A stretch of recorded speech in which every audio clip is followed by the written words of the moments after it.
25 de dezembro está errado. Eu sei que isso parece ousado, mas me escute, porque isso não é opinião. É o que a Bíblia realmente diz. Eu li os evangelhos dezenas de vezes. Mateus, Marcos, Lucas, João. E aqui está o que descobri. A data exata do nascimento de Jesus nunca é mencionada. Nenhuma vez. Nenhum versículo em todo o Novo Testamento nos diz que ele nasceu em 25 de dezembro. Então comecei a fazer perguntas. Se a Bíblia não nos dá essa data, de onde ela veio? Por que o mundo inteiro celebra nesse dia específico? E o mais importante, quando Jesus realmente nasceu? Passei meses pesquisando registros do templo do antigo Israel, procedimentos do censo romano, as escalas de trabalho dos pastores, dados astronômicos sobre uma estrela misteriosa. E enterradas no texto das Escrituras, encontrei 7 pistas, 7 evidências que estavam escondidas bem diante dos nossos olhos por 2000 anos. Quando você as conecta, elas não apontam para dezembro. Elas apontam para uma estação completamente diferente, um mês diferente. E a resposta é muito mais bonita do que eu esperava, porque está diretamente ligada a uma das festas judaicas mais significativas da história. Então, se você já se perguntou por que celebramos quando celebramos, e se há mais nessa história, fique comigo até o final. Vamos resolver esse mistério juntos, uma pista de cada vez. Vamos começar. Escondidas nas páginas sagradas da Bíblia, existem 7 pistas notáveis que podem nos ajudar a descobrir a verdadeira data do nascimento do Salvador. Essas pistas estão bem diante de nós, há milhares de anos, esperando para serem reunidas como um quebra-cabeça antigo.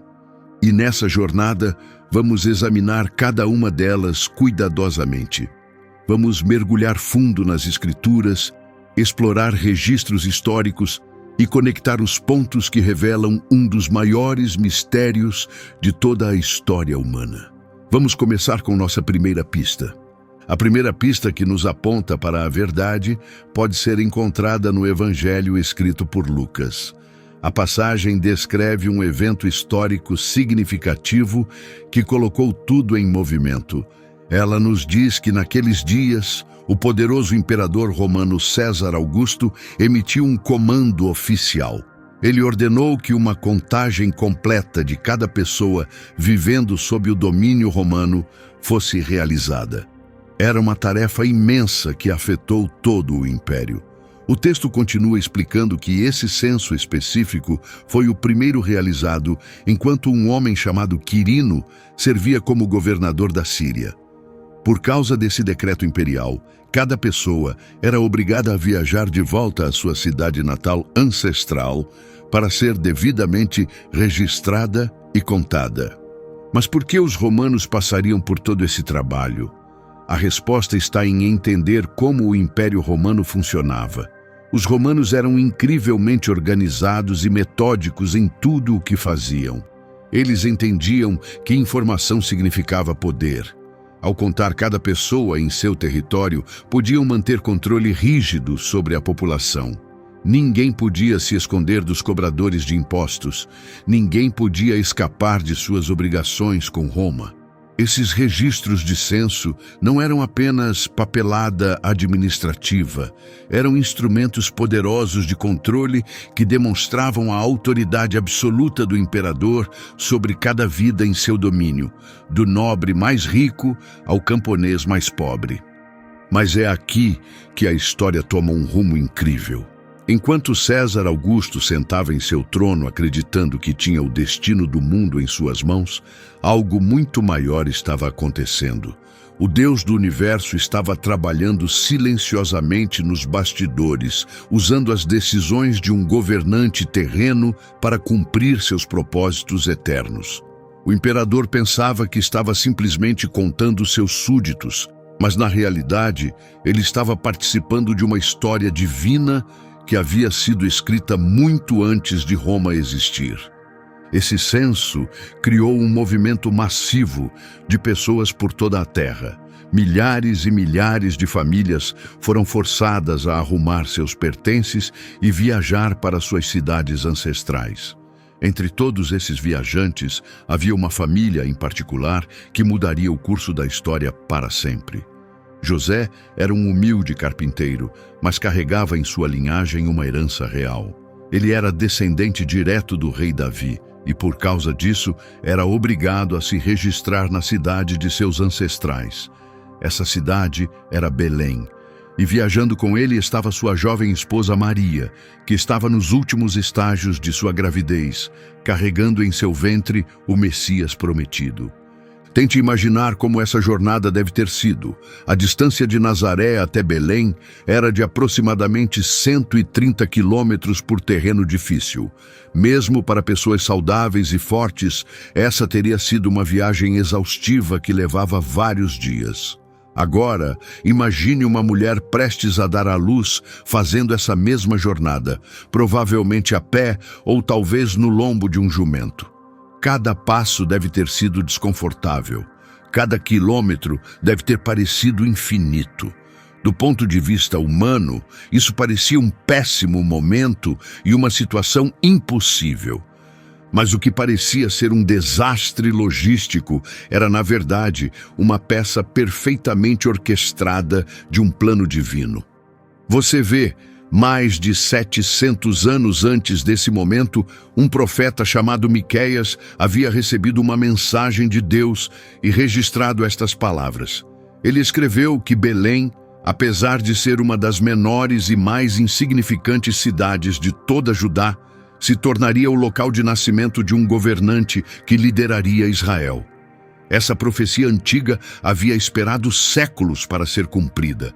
E agora, através do decreto oficial de um imperador pagão que nada sabia das escrituras hebraicas, Deus estava garantindo absolutamente que seu filho nasceria exatamente no lugar certo. No entanto, há um detalhe importante nesta história que a maioria das pessoas ignora completamente. E ele nos dá uma pista significativa sobre em qual estação do ano esse nascimento realmente aconteceu. A terra da Judéia experimenta um inverno de verdade. Durante os meses mais frios, as temperaturas caem consideravelmente, a chuva cai frequentemente e as condições se tornam duras e implacáveis. Viajar longas distâncias a pé ou em um jumento lento durante essa estação teria sido extremamente difícil e potencialmente perigoso. Agora pense nos romanos por um momento. Essas eram pessoas famosas por sua eficiência e pensamento prático. Eles construíram estradas e aquedutos e organizaram um dos impérios mais poderosos da história. Será que administradores tão práticos realmente programariam um censo massivo que exigia que milhões de pessoas viajassem durante a pior época possível do ano? Simplesmente não faz sentido lógico. A conclusão mais razoável é que o censo aconteceu durante os meses de primavera ou outono, quando as temperaturas eram amenas, as estradas eram transitáveis e viagens em grande escala eram realmente possíveis. Além disso, essas estações correspondiam a reuniões importantes no calendário religioso judaico, épocas em que as pessoas já estavam acostumadas a fazer viagens e se reunir em grandes números. A coisa verdadeiramente incrível sobre esta história é como Deus transformou uma ferramenta de controle imperial em um instrumento que cumpriu seu plano perfeito. César Augusto, em sua fome de dominar seu vasto império e contar cada pessoa sob seu governo, não tinha absolutamente nenhuma ideia de que estava preparando o cenário para o evento mais significativo de toda a história da humanidade. Ele estava participando, sem saber, da chegada do Salvador do mundo. Este censo nunca foi um acidente histórico aleatório. Foi o método preciso que Deus escolheu para trazer seu único filho ao local geográfico exato, no momento exato. Enquanto José e Maria caminhavam por aquelas estradas empoeiradas em direção a Belém, eles não tinham compreensão de que cada passo estava trazendo a profecia antiga à vida. Eles estavam simplesmente obedecendo à lei, fazendo o que lhes foi dito. Enquanto isso, em seu palácio, César Augusto não tinha ideia de que seu decreto político era, na verdade, parte de um projeto cósmico criado pelo Criador do universo. É assim que Deus trabalha. Ele pega os eventos comuns da história humana, até mesmo as decisões de governantes poderosos, e os entrelaça para cumprir seus propósitos eternos. Jesus não nasceu no lugar que qualquer humano teria escolhido ou esperado. Ele entrou neste mundo no lugar exato que Deus havia determinado desde antes do tempo começar. Mesmo enquanto o Império Romano flexionava seus músculos políticos e demonstrava seu poder terreno, a soberania absoluta do Todo-Poderoso estava trabalhando silenciosamente e perfeitamente por trás de cada detalhe. Este senso serve como um lembrete poderoso para todos nós hoje. Mesmo quando a vida parece caótica e os eventos parecem aleatórios ou até dolorosos, há sempre um plano divino se desenrolando com precisão perfeita. Deus nunca é surpreendido, nunca é pego desprevenido e nunca está ausente dos detalhes de nossas vidas. Então, o que esta primeira pista nos diz sobre quando Jesus nasceu? As evidências sugerem fortemente que não foi durante os meses frios de inverno. As circunstâncias apontam para uma época mais lógica do ano, provavelmente na primavera ou no outono, quando as condições climáticas teriam permitido um movimento tão massivo de pessoas e quando organizar um evento em escala imperial teria sido realmente prático e alcançável. Mas isso é apenas o começo de nossa investigação. Vamos avançar e examinar a próxima evidência. Nossa segunda evidência vem de uma fonte bastante inesperada. Envolve um homem que viveu toda a sua vida servindo a Deus no templo, nunca imaginando que desempenharia um papel tão crucial na maior história já contada. Este homem era Zacarias, e ele era o pai de João Batista. Os detalhes em torno de sua vida nos fornecem uma chave notável que ajuda a desvendar o mistério de quando Jesus entrou no mundo. As Escrituras nos dizem que Zacarias era um sacerdote que pertencia a uma divisão específica conhecida como a divisão de Abias. Ele dedicou sua vida a servir no templo, cumprindo fielmente seus deveres sagrados ano após ano.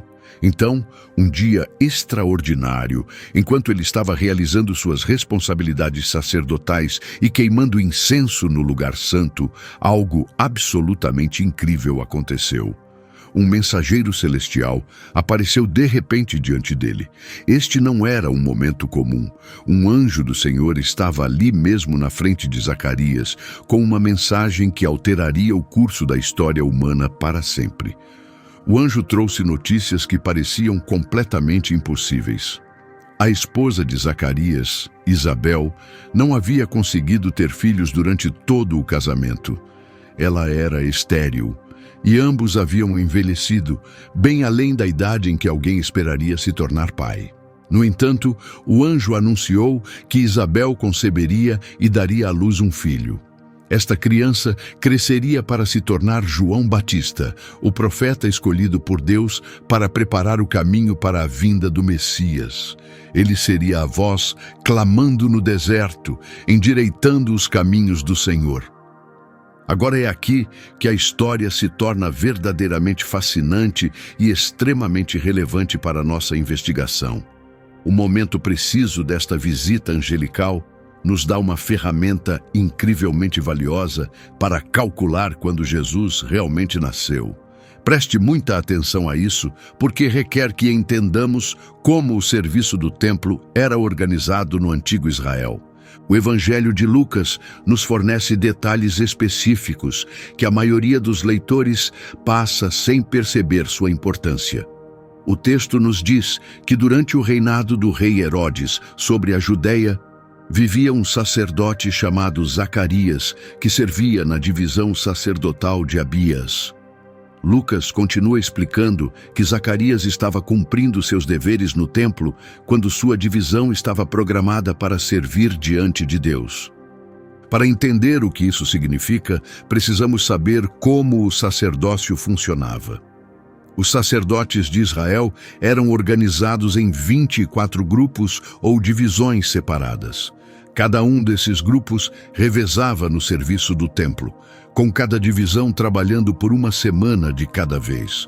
Ao longo de um ano, cada grupo servia 2 vezes, o que significa que cada sacerdote tinha 2 semanas designadas de serviço no templo anualmente. Este sistema de rotação havia sido estabelecido séculos antes e era cuidadosamente mantido. De acordo com os registros históricos encontrados em 1 Crônicas, capítulo 24, a divisão de Abias estava listada como o 8º grupo nesta rotação. Quando calculamos quando a 8ª divisão estaria servindo no templo, chegamos aproximadamente a maio ou junho. Isso significa que Zacarias recebeu sua visita angelical e Isabel concebeu logo depois, durante este período do final da primavera ou início do verão. Agora, observe como as peças começam a se encaixar lindamente. O Evangelho de Lucas, capítulo 1, nos dá outro detalhe crucial. Ele nos diz que exatamente 6 meses depois que Isabel engravidou de João, o mesmo anjo Gabriel foi enviado em outra missão. Desta vez, ele apareceu a uma jovem virgem chamada Maria, na cidade de Nazaré. Gabriel anunciou a ela que ela havia sido escolhida para se tornar a mãe do Filho de Deus. Ela conceberia pelo poder do Espírito Santo e daria à luz o Salvador do mundo. Se fizermos as contas cuidadosamente, tudo começa a se encaixar. Se João foi concebido por volta de junho, então 6 meses depois nos traria a novembro ou dezembro para a concepção de Jesus. Adicionando os 9 meses padrão de gravidez a partir desse ponto, chegamos a uma data de nascimento em algum lugar de setembro ou outubro. Esta linha do tempo não é baseada em especulação ou pensamento ilusório. É derivada diretamente das informações fornecidas nas próprias Escrituras. O que torna isso ainda mais notável é que setembro e outubro correspondem exatamente a uma das celebrações mais importantes do calendário judaico. Este festival é chamado de Festa dos Tabernáculos, também conhecido por seu nome hebraico Sukkot. Seria realmente possível que Jesus, aquele chamado Emanuel, que significa Deus conosco, tenha nascido durante a própria festa que celebrava Deus habitando entre seu povo? Quanto mais você pensa nisso, mais impressionante essa conexão se torna. A história de Zacarias pode parecer apenas uma nota de rodapé, um personagem menor na narrativa maior. Mas quando a examinamos de perto, descobrimos que ela é, na verdade, uma peça essencial do quebra-cabeça divino. Cada palavra registrada nas Escrituras foi colocada ali com intenção e precisão. Este detalhe aparentemente pequeno sobre o cronograma de serviço de um sacerdote no templo revela mais uma vez que nada no plano de Deus acontece por acidente. Não há espaço para erro quando o Todo-Poderoso orquestra os eventos. E isso nos leva diretamente à nossa terceira pista, que aprofunda a conexão entre o nascimento de Jesus e as festas sagradas de Israel. A relação entre a chegada do Messias e os dias santos judaicos é absolutamente cativante quando você começa a explorá-la. O povo de Israel estruturava todo o seu ano em torno de um calendário cheio de celebrações significativas. Estas não eram apenas feriados ou dias de folga do trabalho. Cada festival carregava um significado espiritual profundo e servia a múltiplos propósitos. Eles comemoravam eventos importantes da história de Israel, lembrando cada geração da fidelidade de Deus aos seus antepassados. Mas faziam algo ainda mais importante. Apontavam para frente no tempo, em direção a algo maior que ainda estava por vir. Eles prenunciavam a chegada do Messias prometido. Como já descobrimos através da linha do tempo conectada a Zacarias, há fortes evidências sugerindo que Jesus pode ter nascido durante a festa dos tabernáculos. Esta celebração em particular ocupa um lugar especial entre todas as festas judaicas. Conhecida como Sukkot em hebraico, ela comemora um período muito específico na história de Israel. Durante o êxodo do Egito, quando os israelitas vagaram pelo deserto por 40 anos, eles viveram em abrigos temporários, chamados tabernáculos ou tendas. Durante toda aquela jornada, Deus estava presente com eles. Sua glória habitava entre eles de forma visível, guiando-os por uma coluna de nuvem durante o dia e uma coluna de fogo à noite. A festa dos tabernáculos é celebrada todo outono, caindo em algum lugar entre o final de setembro e meados de outubro. Durante este festival de uma semana, as famílias judaicas constroem estruturas temporárias ao ar livre e vivem nelas, lembrando como seus antepassados dependiam completamente da provisão e presença de Deus. Era e ainda é um tempo de tremenda alegria, gratidão e reflexão profunda sobre o que significa ter Deus habitando perto de seu povo. Agora, considere este versículo poderoso do capítulo inicial do Evangelho de João. O apóstolo João escreve que o Verbo se fez carne e habitou entre nós. Ele continua dizendo que vimos a sua glória, a glória do Filho unigênito, que veio do Pai, cheio de graça e verdade. Aqui está algo absolutamente fascinante que a maioria dos leitores em português nunca percebe. A palavra grega original, que é traduzida como habitar na verdade, carrega o significado de armar uma tenda ou estabelecer um tabernáculo. João está literalmente dizendo que Jesus veio e tabernaculou entre a humanidade. Pense na incrível importância disso. Que momento mais perfeito poderia haver para Deus literalmente vir e habitar entre seu povo em forma humana do que durante a própria festa que celebrava sua presença entre eles? O simbolismo é avassalador e profundamente comovente. Mas há ainda mais a considerar. As festas judaicas não eram apenas memoriais do passado. Elas também eram prévias proféticas de eventos futuros. Veja como outros momentos importantes na história da salvação se alinharam perfeitamente com esses dias santos. A festa da Páscoa comemorava o Cordeiro, cujo sangue protegeu Israel do anjo da morte no Egito. Jesus, o Cordeiro de Deus, foi crucificado na Páscoa, oferecendo seu sangue para nos proteger da morte eterna. A festa de Pentecostes celebrava a entrega da lei no Monte Sinai. Foi neste exato dia que o Espírito Santo desceu sobre a igreja primitiva, escrevendo a lei de Deus nos corações humanos. Se esses eventos monumentalmente importantes se alinharam tão precisamente com as festas judaicas, não faz perfeito sentido que o nascimento do Messias seguiria o mesmo padrão? Há ainda outra festa de outono que vale a pena considerar. Rosh Hashanah, o Ano Novo Judaico, também cai durante essa mesma estação. Este dia santo celebra novos começos e marca um tempo de reflexão profunda sobre a soberania e o reinado de Deus sobre toda a criação. O som do shofar, a trombeta feita de chifre de carneiro, ecoa através das sinagogas ao redor do mundo, chamando as pessoas ao arrependimento e anunciando o reinado do Todo-Poderoso. Que cenário mais apropriado poderia haver para a chegada do Rei dos Reis? Quando Jesus entrou neste mundo, ele inaugurou algo inteiramente novo. Ele estabeleceu uma nova aliança entre Deus e a humanidade. Ele trouxe esperança renovada para cada nação, tribo e língua. Tudo no plano mestre de Deus se encaixa com precisão perfeita, como uma sinfonia magnífica, onde cada nota cai exatamente em seu lugar adequado no momento exato.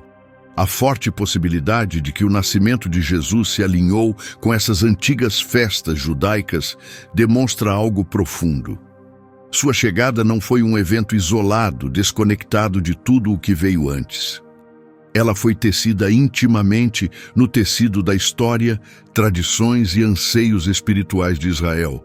Cada festa, cada sacrifício, cada ritual havia apontado para este momento por séculos. Mas continue prestando muita atenção, porque ainda temos mais evidências bíblicas para examinar. Há pistas adicionais encontradas nos eventos que ocorreram depois que Maria trouxe o bebê Jesus ao mundo.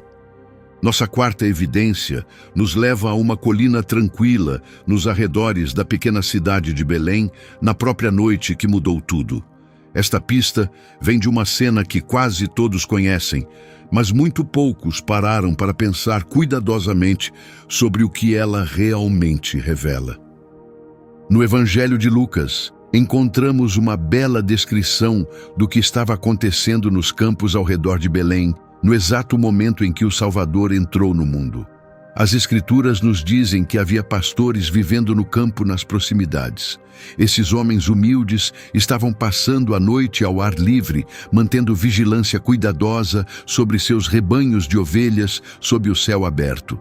De repente, sem nenhum aviso, um anjo do Senhor apareceu a eles. A glória de Deus brilhou ao redor deles, enchendo a escuridão com luz brilhante. Como você pode esperar, esses simples pastores ficaram absolutamente aterrorizados com o que estavam testemunhando. Esta passagem pinta uma imagem vívida que a maioria de nós já viu ilustrada inúmeras vezes em presépios e cartões de Natal. Mas escondida dentro desta história familiar, há uma pista importante sobre a época do ano em que Jesus nasceu. Vamos examiná-la mais de perto. Era noite e esses pastores não estavam dentro de abrigos ou construções. Eles estavam ao ar livre nos campos abertos, vigiando ativamente seus animais sob as estrelas. Agora considere o que sabemos sobre o clima e os padrões meteorológicos na região da Judéia. Durante o mês de dezembro, esta área experimenta temperaturas genuinamente frias. As noites se tornam úmidas e geladas, e a chuva cai frequentemente durante toda a estação. Estas não são condições amenas e confortáveis para passar longos períodos do lado de fora. Por causa deste clima severo de inverno, os pastores no antigo Israel seguiam uma prática bem estabelecida. Quando os meses frios chegavam, eles traziam seus rebanhos dos campos abertos e os abrigavam em áreas protegidas. Deixar ovelhas expostas aos elementos durante o inverno teria sido impraticável e potencialmente prejudicial aos animais. A ideia de pastores sentados ao ar livre a noite toda no meio de dezembro, casualmente vigiando seus rebanhos, sob condições de frio e chuva, simplesmente não corresponde aos costumes e ao clima da região. Este detalhe nos leva a considerar seriamente uma época diferente do ano para o nascimento de Jesus. Os meses de primavera, verão e outono fazem muito mais sentido para esta cena ao ar livre. Durante a estação da primavera, os pastores levavam seus rebanhos para os pastos verdes e frescos. Este também era o período em que os cordeiros estavam nascendo, exigindo que os pastores mantivessem vigilância especialmente próxima sobre seus animais dia e noite. As temperaturas durante as noites de primavera eram frescas, mas confortáveis, tornando o trabalho ao ar livre inteiramente gerenciável. Os meses de verão traziam noites quentes para a região. Os pastores frequentemente aproveitavam esse clima agradável, pastoreando seus rebanhos durante as horas noturnas mais frescas, dando aos animais alívio do calor escaldante do dia. Esta prática de pastoreio noturno era comum e prática durante a estação quente. Da mesma forma, o período de outono, em torno da época da colheita, via os pastores continuando a cuidar de suas ovelhas nos campos abertos. O clima permanecia ameno e agradável, permitindo trabalho confortável ao ar livre antes das condições severas de inverno chegarem. Mas durante os meses de inverno, este tipo de atividade teria sido altamente incomum e genuinamente desconfortável. Nenhum pastor sensato escolheria passar noites frias e úmidas de dezembro sentado em campos abertos, quando havia alternativas mais quentes disponíveis. O aspecto mais instigante desta passagem é como um detalhe tão pequeno e aparentemente insignificante pode nos apontar para uma verdade muito maior.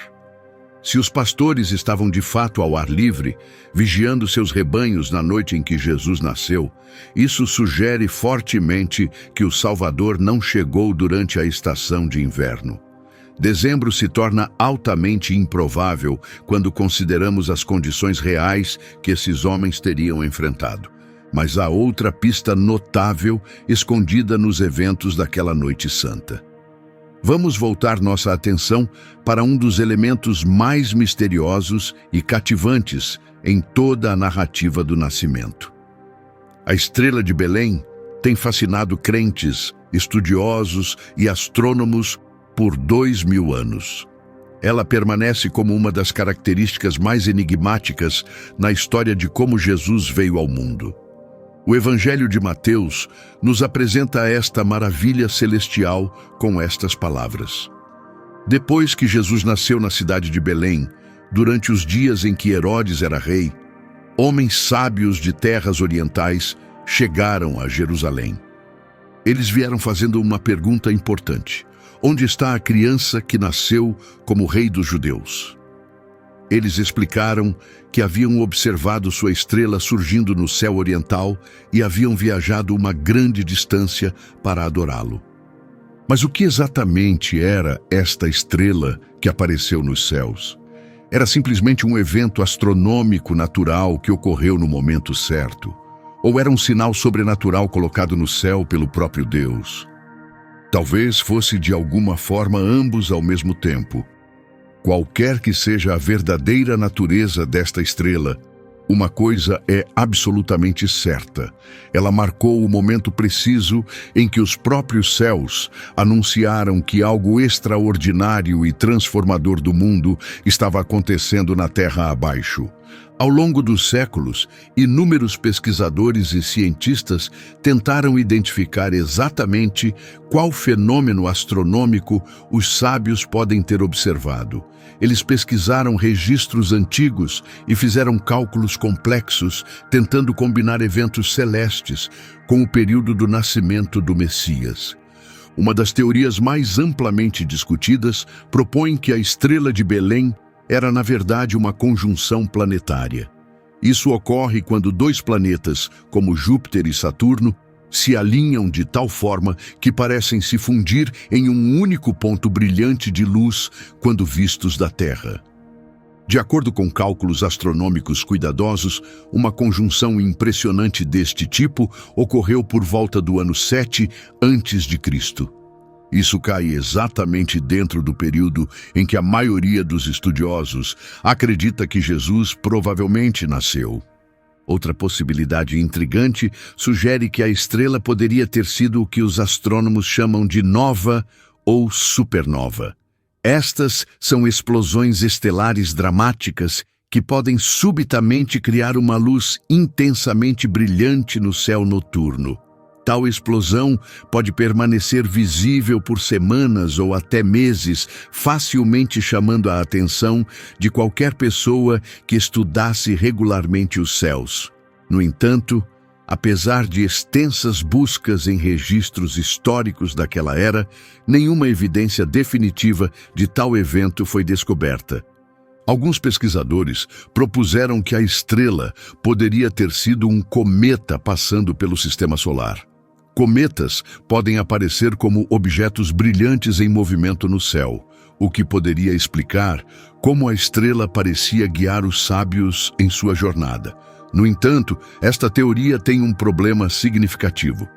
No mundo antigo, as pessoas geralmente viam os cometas como maus presságios, sinais de desastre e infortúnio, em vez de esperança e bênção. Parece improvável que homens sábios seguiriam tal sinal, esperando encontrar um rei recém-nascido digno de adoração. O que torna todo este relato ainda mais notável é que a estrela parecia servir a um propósito muito específico e intencional. Ela foi projetada para guiar. Os sábios não apenas a notaram e se perguntaram sobre seu significado. Eles a seguiram ativamente por centenas de quilômetros até que ela os levou à localização exata onde a criança estava hospedada. Isso sugere que qualquer que fosse essa estrela, ela não estava se comportando como qualquer objeto celeste comum. Deus a estava usando de forma sobrenatural para anunciar a chegada de seu filho e para atrair adoradores de nações distantes para se curvarem diante do rei recém-nascido. Mas talvez o aspecto mais surpreendente desta história seja a mensagem que a estrela comunicou ao mundo inteiro. A estrela de Belém não era um sinal privado destinado apenas a uns poucos selecionados. Ela brilhou no céu para qualquer pessoa com olhos para ver. Ela declarou a toda a criação que o Salvador tão esperado havia finalmente chegado. Tragicamente, enquanto os líderes religiosos em Jerusalém aparentemente ignoraram as escrituras que prediziam exatamente onde o Messias nasceria, este sinal celestial chamou a atenção de alguém muito mais perigoso. O rei Herodes percebeu, e sua reação levaria a um dos capítulos mais sombrios desta história. Quando os sábios visitaram o palácio real, buscando informações sobre o rei recém-nascido, eles inadvertidamente alertaram Herodes sobre algo que ele percebia como uma ameaça direta ao seu trono. O rei envelhecido ficou profundamente perturbado com suas perguntas, e em sua raiva paranoica, Herodes logo emitiu uma das ordens mais horríveis da história antiga. No entanto, mesmo este decreto terrível nos fornece outra pista valiosa sobre quando Jesus realmente nasceu. O massacre das crianças inocentes ordenado pelo rei Herodes permanece como um dos eventos mais arrepiantes e dolorosos conectados ao nascimento de Jesus. É uma mancha negra na história, um momento de crueldade inimaginável, que, no entanto, nos fornece evidências cruciais sobre quando o Salvador veio ao mundo. O Evangelho de Mateus nos diz que homens sábios, frequentemente chamados de magos, viajaram de terras orientais distantes, seguindo uma estrela incomum pelo céu. Esses homens eruditos naturalmente presumiram que um rei recém-nascido seria encontrado no Palácio Real. Então foram até Jerusalém e solicitaram uma audiência com Herodes. Eles perguntaram diretamente onde poderiam encontrar a criança que havia nascido como rei dos judeus. Eles explicaram que haviam observado sua estrela aparecendo nos céus e haviam viajado uma grande distância especificamente para honrá-lo e adorá-lo. Herodes ouviu cuidadosamente suas palavras, mas dentro de seu coração estava agitado com ciúme e medo. Ele havia passado todo o seu reinado eliminando qualquer pessoa que percebia como uma ameaça ao seu poder. Agora esses visitantes estrangeiros estavam dizendo que um novo rei havia nascido em algum lugar de seu território. Escondendo suas verdadeiras intenções atrás de uma máscara de falso interesse, Herodes instruiu os sábios a irem e procurarem minuciosamente pela criança. Ele pediu que enviassem notícias de volta a ele assim que encontrassem o menino, alegando que ele também desejava ir prestar seus respeitos. Claro, isso era uma mentira completa. Herodes não tinha intenção de adorar ninguém. Ele queria destruir esse rival em potencial enquanto a criança ainda era indefesa. Os sábios partiram de Jerusalém e continuaram seguindo a estrela até que ela os levou ao lugar onde Jesus estava hospedado.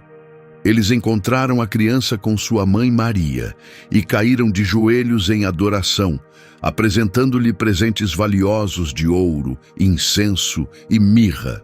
Mas naquela mesma noite, algo notável aconteceu. Todos esses sábios tiveram o mesmo sonho perturbador simultaneamente. Deus estava os advertindo diretamente. Eles não deveriam retornar a Herodes sob nenhuma circunstância. Então, eles escolheram uma rota completamente diferente e viajaram de volta à sua terra natal sem nunca reportar ao rei. Quando Herodes finalmente percebeu que os sábios o haviam enganado e não voltariam, sua reação foi explosiva. Ele entrou em uma fúria violenta, consumido por raiva e paranoia. Em sua mente distorcida, havia apenas uma solução. Ele imediatamente emitiu uma ordem horripilante aos seus soldados. Eles deveriam ir a Belém e a região circundante e executar cada criança do sexo masculino que tivesse 2 anos de idade ou menos. Herodes calculou essa faixa etária com base nas informações que os sábios haviam lhe dado sobre quando observaram a estrela aparecer pela primeira vez. Esta matança brutal e impiedosa de crianças inocentes é quase terrível demais para compreender. No entanto, mesmo em meio a uma maldade tão profunda, este evento revela informações importantes sobre quando Jesus nasceu. O fato de que Herodes ordenou a morte de todos os meninos de 2 anos para baixo nos diz algo significativo sobre a linha do tempo. Isso sugere que Jesus poderia ter até 2 anos nesse ponto, ou talvez menos. Herodes estava sendo meticuloso, garantindo absolutamente que nenhuma ameaça potencial pudesse escapar de seu alcance assassino. Temos registros históricos sólidos que nos dizem que Herodes, o Grande, morreu no ano 4 a.C. Isso significa que o massacre deve ter ocorrido em algum momento pouco antes dessa data. Se Jesus tinha menos de 2 anos quando esse evento terrível ocorreu, então, trabalhando de trás para frente, seu nascimento muito provavelmente aconteceu em algum lugar entre o ano 6 e o ano 4 a.C. Isso nos dá uma janela muito mais clara para a data real da chegada do Salvador. O contexto histórico adiciona ainda mais peso a esta evidência. Herodes havia conquistado uma reputação ao longo de seu reinado por extrema paranoia e brutalidade chocante. Seu medo de perder o poder o levou a cometer atos inomináveis, até mesmo contra seus próprios familiares. Ele executou vários de seus próprios filhos porque suspeitava que estavam conspirando contra ele. Ele mandou matar sua própria esposa com base em falsas acusações. Quando este rei ouviu que outro rei supostamente havia nascido, sua reação violenta foi completamente consistente com tudo o que sabemos sobre seu caráter. Ele não pararia por nada para eliminar qualquer ameaça, independentemente de quão jovem ou inocente o alvo pudesse ser. O que Herodes completamente não conseguiu entender foi que este rei recém-nascido não havia vindo para tomar seu trono terreno. Jesus não estava interessado em poder político ou controle territorial. Ele veio para estabelecer um reino celestial que nenhum exército humano jamais poderia conquistar e nenhum governante terreno jamais poderia parar. Mas aqui está a parte bonita desta história sombria. Herodes não tinha ideia de que seu plano assassino já havia sido derrotado antes mesmo de começar. Deus havia enviado um anjo para aparecer a José em um sonho, avisando-o sobre o perigo que se aproximava. José imediatamente acordou, reuniu sua jovem família no meio da noite e fugiu em direção ao Egito. Quando os soldados de Herodes chegaram a Belém com suas espadas desembainhadas, Jesus já estava seguro, além do alcance da fúria do rei. Esta fuga dramática realizou algo além de simplesmente salvar a vida do Messias. Ela, na verdade, cumpriu ainda outra profecia antiga das Escrituras hebraicas. O profeta Oséias havia escrito séculos antes que Deus chamaria seu filho do Egito. Quando José eventualmente trouxe sua família de volta a Israel após a morte de Herodes, essas palavras antigas encontraram seu cumprimento completo. Até mesmo as lágrimas dolorosas das mães em Belém, que perderam seus filhos preciosos, haviam sido previstas pelos profetas muito tempo atrás. O profeta Jeremias escreveu sobre uma voz ouvida em Ramá, um som de luto amargo e choro desesperado. Ele descreveu Raquel chorando inconsolavelmente por seus filhos, recusando todo o conforto porque eles se foram. Esta profecia, escrita centenas de anos antes do evento, encontrou seu cumprimento trágico naquele dia terrível. A coisa mais surpreendente sobre todo este episódio é como ele demonstra que nada pode descarrilar os propósitos de Deus. Mesmo nos momentos absolutamente mais sombrios, quando o mal parece triunfar e sangue inocente é derramado, o plano divino continua avançando sem interrupção. Herodes tentou usar a morte como arma contra a própria vida, mas ele foi totalmente impotente para parar o que Deus havia colocado em movimento. A criança que ele temia tão desesperadamente havia vindo a este mundo precisamente para conquistar a morte de uma vez por todas. Agora chegamos à nossa sétima e última pista, e esta vem diretamente do ministério do próprio Jesus. O Evangelho de Lucas nos fornece uma informação biográfica importante sobre Jesus. Quando o Salvador apareceu publicamente e começou seu ministério de ensino, cura e proclamação do reino de Deus, ele tinha aproximadamente 30 anos de idade. Lucas registra este detalhe com estas palavras: o próprio Jesus tinha cerca de 30 anos quando começou seu ministério. À primeira vista, isso pode parecer apenas uma simples declaração de fato. Nada mais do que um detalhe menor na história maior. Mas quando o examinamos mais cuidadosamente, descobrimos que ele fornece uma conexão valiosa com o tempo de seu nascimento. Calculando de trás para frente, a partir do início de seu ministério público, podemos colocar seu nascimento dentro de um período de tempo muito mais definido que se alinha perfeitamente com outros eventos históricos registrados nas Escrituras. O Evangelho de Lucas nos dá contexto adicional que nos ajuda a identificar quando este ministério começou. Somos informados de que Jesus começou seu trabalho público durante um período muito específico, o 15º ano do reinado do imperador romano Tibério César. Historiadores estudaram cuidadosamente esta referência e determinaram que isso corresponderia aproximadamente ao ano 29 ou 30 em nosso sistema de calendário moderno.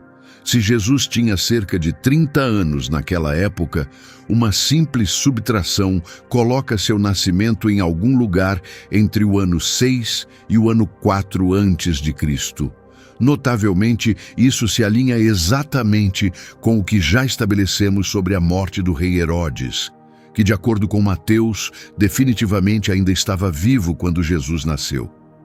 Mas por que especificamente 30 anos de idade? Este número não era aleatório ou coincidente. Na cultura judaica antiga e na tradição religiosa, a idade de 30 tinha tremenda importância.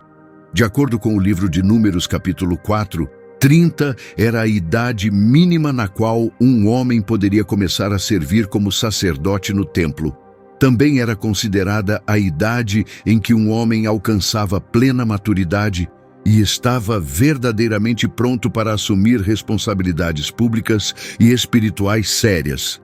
Jesus, embora não viesse da linhagem sacerdotal levítica, se apresentou como algo muito maior. Ele era o sumo sacerdote eterno, o mediador definitivo entre Deus e a humanidade. Ao começar seu ministério nesta idade, ele estava assumindo um papel que transformaria a história e abriria o caminho da salvação para cada pessoa que jamais viesse a crer. O início de seu ministério público marcou um ponto de virada dramático, mas também nos convida a imaginar sobre aqueles anos silenciosos que vieram antes. O que Jesus estava fazendo durante aquelas primeiras 3 décadas de sua vida? A Bíblia nos dá muito pouca informação sobre este período. Só podemos imaginar que foram anos de preparação paciente, obediência humilde e crescimento constante. Estes não foram anos desperdiçados ou tempo vazio. Eles foram o período perfeito de formação, permitindo que Jesus estivesse totalmente pronto para cumprir seu propósito no momento exato da história. Agora vamos dar um passo atrás e revisar todas as 7 pistas juntas para ver o quadro completo. A concepção de João Batista ocorreu por volta de junho, aproximadamente no ano 6 a.C. Como Jesus foi concebido 6 meses depois de João, isso coloca a concepção de Jesus por volta de novembro ou dezembro do mesmo ano. Adicionando 9 meses para uma gravidez completa, chegamos a uma data de nascimento em setembro ou outubro do ano 5 a.C. A estrela de Belém, seja ela uma conjunção planetária ou algum outro fenômeno astronômico, encaixa confortavelmente dentro do período do ano 6 ou 5 a.C., com base nos cálculos disponíveis e registros históricos. O massacre das crianças inocentes teve que ocorrer antes da morte de Herodes no ano 4 a.C. Isso confirma que Jesus definitivamente nasceu antes dessa data, apoiando ainda mais nossa linha do tempo. A idade de Jesus no início de seu ministério, que começou por volta do ano 28 ou 29 em nosso calendário, também apoia uma data de nascimento entre o ano 6 e o ano 4 a.C., quando calculamos de trás para frente, a partir de sua idade aproximada de 30 anos. O detalhe sobre pastores vigiando seus rebanhos ao ar livre à noite sugere fortemente que o inverno não era a estação de seu nascimento. Dezembro se torna extremamente improvável quando consideramos as condições frias e úmidas daquela época do ano. O censo ordenado por César Augusto teria sido organizado durante uma estação em que viagens em massa eram práticas e viáveis, apontando para o outono como uma escolha lógica. Finalmente, o Evangelho de João nos diz que o Verbo se fez carne e habitou entre nós. O significado mais profundo dessa palavra habitou conecta-se diretamente à festa dos tabernáculos, que cai em setembro ou outubro no calendário judaico. Quando colocamos todas essas evidências lado a lado, um quadro claro emerge. Jesus muito provavelmente nasceu em setembro ou outubro do ano 5 a.C. Esta conclusão se alinha lindamente tanto com os eventos históricos registrados em fontes seculares, quanto com as expectativas proféticas encontradas em todas as escrituras hebraicas. Isso naturalmente nos leva a uma pergunta interessante que muitas pessoas já se fizeram. Se Jesus nasceu em algum lugar entre o ano 6 e o ano 4 a.C., então por que nosso calendário não reflete isso? Porque o ano 1 foi estabelecido em um ponto completamente diferente no tempo, separado do nascimento real do Salvador. A resposta envolve uma história fascinante de erro humano que ocorreu muitos séculos depois de Jesus caminhar pela Terra. O sistema de calendário que usamos hoje não foi criado durante a vida de Jesus ou mesmo perto dela. Ele surgiu no século VI, mais de 500 anos depois dos eventos dos evangelhos terem ocorrido. Um monge chamado Dionísio, o Exíguo, recebeu a tarefa ambiciosa de estabelecer um ponto de referência para medir o tempo. Seu objetivo era nobre e bem intencionado. Ele queria dividir toda a história humana em 2 eras distintas, tudo o que aconteceu antes do nascimento de Cristo e tudo o que aconteceu depois. É daí que vêm nossos termos familiares antes de Cristo e depois de Cristo. Dionísio se propôs a calcular o ano preciso em que Jesus entrou no mundo. Ele estudou as referências históricas disponíveis e examinou os relatos dos evangelhos tão cuidadosamente quanto pôde. Suas intenções eram inteiramente sinceras e ele trabalhou diligentemente neste importante projeto. No entanto, ele enfrentou um problema significativo. Ele simplesmente não tinha acesso a todas as informações precisas que estudiosos e historiadores possuem hoje. Muitos detalhes cruciais estavam perdidos, obscuros ou simplesmente desconhecidos em sua era.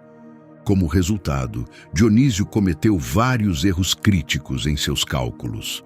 Um dos erros mais significativos envolveu o rei Herodes, o Grande. Os evangelhos nos dizem claramente que Herodes estava vivo e governando quando Jesus nasceu. Mas Dionísio não percebeu que Herodes havia realmente morrido no ano 4 a.C., de acordo com registros históricos confiáveis. Esta única informação faltando desviou todo o seu cálculo. Se Herodes morreu no ano 4 a.C. e Jesus nasceu enquanto Herodes ainda estava vivo, então Jesus deve ter nascido antes dessa data. No entanto, o calendário que Dionísio criou não levou isso em conta. Havia outro problema com seu sistema também. Quando Dionísio projetou seu calendário, ele não incluiu um ano zero. A numeração pulou diretamente do ano 1 a.C. direto para o ano 1 DC. Isso pode parecer um pequeno detalhe técnico, mas na verdade cria confusão adicional e desloca toda a cronologia ligeiramente.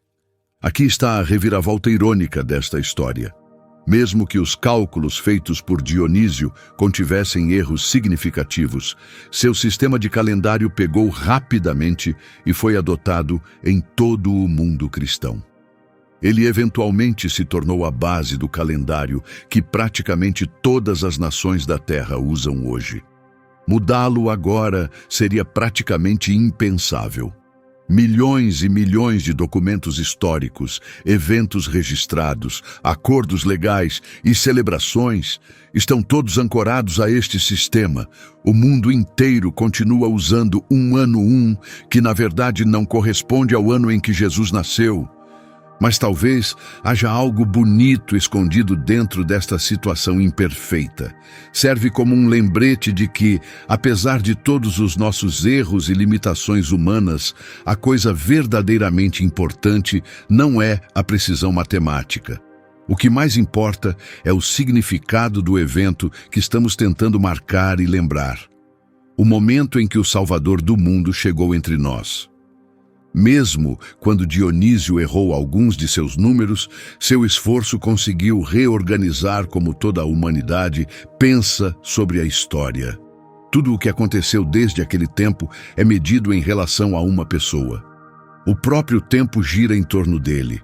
A intenção por trás deste calendário era identificar e honrar o momento mais importante de toda a história humana, o nascimento de Jesus Cristo. E embora alguns dos números possam estar ligeiramente errados, o impacto do que Dionísio realizou transcendeu os séculos e continua moldando como entendemos o próprio tempo. Agora, devemos abordar outra pergunta comum. Por que tantas pessoas acreditam que Jesus nasceu em 25 de dezembro? De onde veio esta data específica, se ela não é encontrada em lugar nenhum na Bíblia? A crença de que Jesus nasceu em 25 de dezembro não se origina das Escrituras. Você não encontrará esta data mencionada em nenhum dos evangelhos ou em qualquer outro lugar no Novo Testamento. Em vez disso, esta tradição emergiu de decisões e circunstâncias que se desenvolveram vários séculos após o tempo de Jesus. Durante os primeiros 300 anos do cristianismo, os crentes nem sequer celebravam o nascimento de Jesus. Não havia consenso sobre quando isso aconteceu, e os primeiros cristãos focavam sua atenção muito mais em sua morte e ressurreição do que em seu nascimento. Então, como 25 de dezembro eventualmente se tornou a data universalmente aceita para o Natal, uma das explicações mais convincentes conecta esta data às antigas celebrações pagãs do solstício de inverno. Por volta de 21 a 25 de dezembro, o Império Romano realizava um festival popular chamado Sol Invictus, que significa o Sol Invicto. Este feriado celebrava o renascimento do Sol após os dias mais curtos e escuros do ano. À medida que os dias começavam a ficar mais longos novamente, As pessoas se alegravam que a luz estava conquistando a escuridão. Este tema carrega uma conexão profunda com a mensagem cristã de Jesus, como a luz do mundo que veio para vencer as trevas do pecado. Quando o cristianismo se tornou a religião oficial do Império Romano sob o imperador Constantino no século IV, os líderes da igreja enfrentaram um desafio interessante. Como poderiam ajudar um império inteiro a fazer a transição das tradições pagãs para a fé cristã?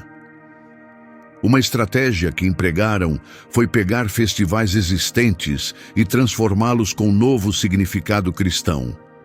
Ao escolher 25 de dezembro como a data para celebrar o nascimento de Jesus, eles efetivamente converteram um feriado pagão em uma celebração cristã.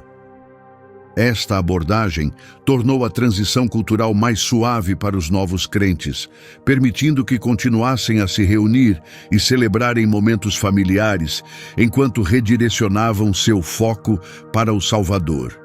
Outra teoria sugere que os primeiros cristãos calcularam 25 de dezembro com base em uma linha de raciocínio diferente. Alguns acreditavam que Jesus foi concebido em 25 de março, uma data que estava associada em suas mentes com sua crucificação. Se a concepção ocorreu em março, então adicionar 9 meses colocaria seu nascimento no final de dezembro. Este cálculo não era baseado em evidências históricas ou bíblicas sólidas. Em vez disso, refletia um desejo de conectar momentos importantes na vida de Jesus com o ritmo do calendário anual. Independentemente de qual teoria esteja correta, uma coisa é absolutamente clara. A data de 25 de dezembro não tem apoio bíblico ou histórico direto como o dia real em que Jesus nasceu. Mas aqui está o que realmente importa. Saber a data exata do calendário de seu nascimento não é realmente a coisa mais importante. Considere este fato notável. Os apóstolos que caminharam com Jesus, que comeram refeições com ele, que testemunharam seus milagres e ouviram seus ensinamentos em primeira mão, nunca celebraram seu aniversário uma única vez. Não há registro em lugar nenhum no Novo Testamento de cristãos primitivos se reunindo para comemorar o aniversário de seu nascimento. Simplesmente não era o foco deles. Se Jesus nasceu em dezembro ou setembro ou qualquer outro mês, a data específica não é o que deveria nos preocupar mais. Muitos cristãos ficam tão envolvidos com os adereços externos da temporada de festas que perdem de vista o que realmente importa mais. Eles focam em decorações, presentes e tradições, sem parar para refletir sobre o significado mais profundo por trás de tudo isso. Se alguém lhe perguntar o que celebramos no Natal e sua resposta imediata for simplesmente o aniversário do bebê Jesus, então você pode estar perdendo a parte mais importante da história, porque o Natal não é principalmente sobre celebrar um aniversário. O que verdadeiramente devemos celebrar no Natal é algo muito mais profundo. É a encarnação. A encarnação representa o maior milagre já registrado em toda a história. Pense no que realmente aconteceu. O Deus infinito, eterno e todo-poderoso do universo escolheu dar à humanidade o presente de amor mais precioso que jamais poderia ser imaginado. Ele nos ofereceu salvação, perdão completo, restauração e vida eterna.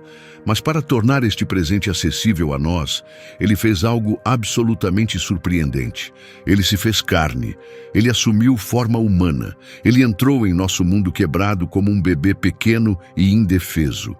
O Criador de galáxias e estrelas permitiu ser envolto em panos simples e deitado em um coxo para animais.